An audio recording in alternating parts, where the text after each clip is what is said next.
What's up guys, back with another special Transformers Studio Series video today, and today I have my first pickup, as we can see here, from the Transformers Age of Extinction. Actually, this is the last night, this is the last night edition of Crosshairs, and as soon as I saw this guy come out, I knew I had to get my hands on him, just the amount of detail on this figure. But have to point out, first of all, I'm not a fan of all of these boxes you could just stick your hands in. I want at least some kind of plastic there over the figure. But as you can see, they're spinning it around. We got deluxe class. Crosshairs, beautiful up close shot of his face there. And on the back, you can see there, it is a licensed vehicle, GM official. That is the Chevy Stingray. And only 26 steps. And he looks real nice in robot mode in the picture there on the back. Of course, Studio Series comes with the background. But let's get this guy out of the package, give him a closer look. And boom, here is Crosshairs in his vehicle mode, and robot mode. And I have to say, the detail on this guy is off the charts compared to the original. I'm gonna guess it was a 2013 or 2014 release based on when the movie came out for Age of Extinction. I'll pull that guy out in a second to show you a comparison, but just night and day when it comes to the detail on this guy. The face, the chest, all the way down. This guy looks absolutely amazing. And man, that headpiece specifically, one of the best headpieces I've seen, apart from this kind of weird clear back. Now obviously I think that's kind of to get some light in the eyes, but I do think it looks kind of awkward just having his entire back of his head be that kind of color. But as you can see, some nice detailing in the top part of his like backpack cape area. And as you can see here, the top of the Chevy Stingray turns into, as long as the side paneling of the car turn into his cape, along with these side pieces which are adjustable, and you could swivel them around at your own will. And there you go, I kind of swiveled them to the front to make it look like his coat was flapping there in the front. But as you can see, he does come with these two weapons as well. Not really any paint on them, they're just black, but they do look very nice. They look accurate to the weapons he has in both movies.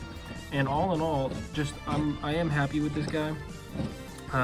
Obviously there are some areas where they could have thrown some extra paint in, but when you look at the detail, all in all, it's a really nice figure and 100% a step up from the original release. So as you can see here, it's pretty night and day compared to these two deluxe classes. Obviously the Studio Series here on the right, and just the typical deluxe release back when the movie came out. And obviously drastically different color, as the color on the right is more accurate, and you can really just see the face specifically. You can really just see specifically the difference between the detailing in these faces here.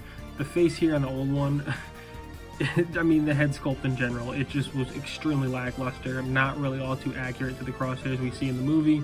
I mean, maybe the face itself was not awful, but I mean the goggles, everything else, just really not too good looking.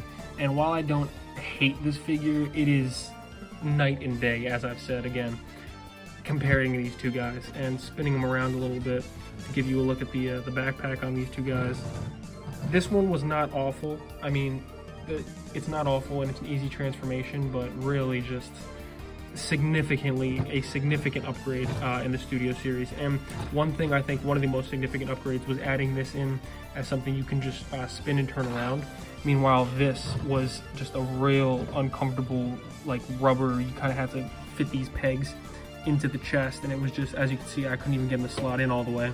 It's just was not really fun to do in terms of posing this guy around and making him look good. So 100% Studio Series is one of the biggest upgrades I've ever seen in terms of a figure upgrade overall.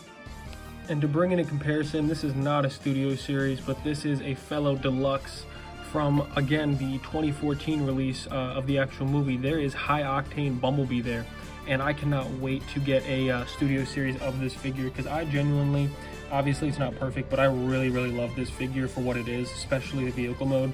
And putting him next to it, a more tooled up, better looking Crosshairs, just has me excited for what they could do with the Bumblebee release, inevitably. But until then, this guy will 100% be filling in my Age of Extinction lineup, and they really do look amazing together, as you can see there.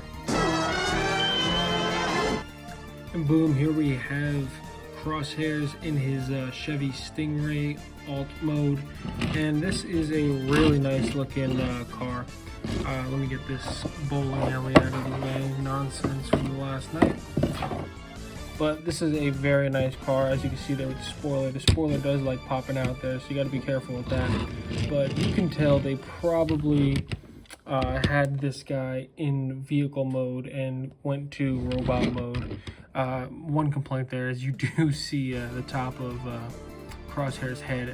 You can, I guess, rotate the head around, and that would look better there. But in the instructions, it doesn't tell you to. And yeah, that's just something I'm realizing now. But other than that, it is a really, really nice looking Chevy.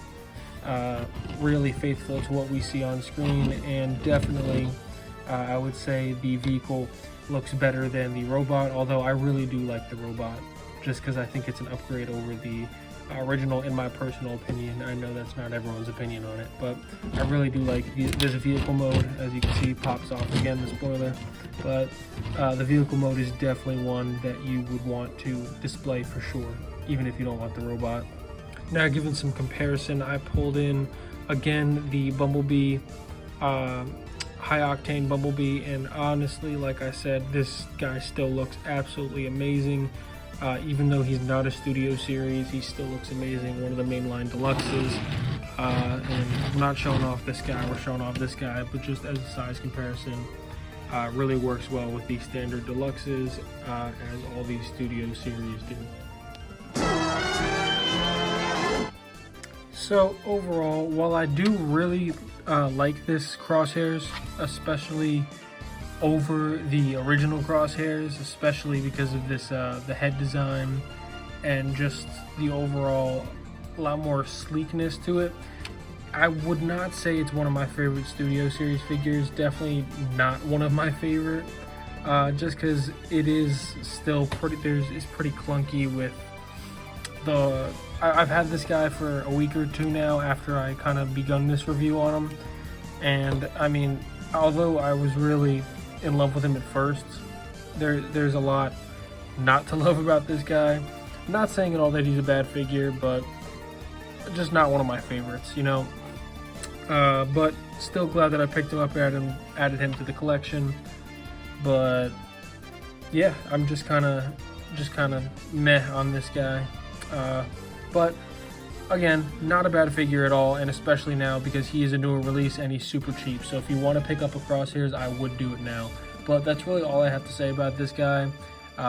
Any feedback is appreciated. Likes, dislikes, let me know in the comments down below. And until next time, I'm gonna see you guys. Peace.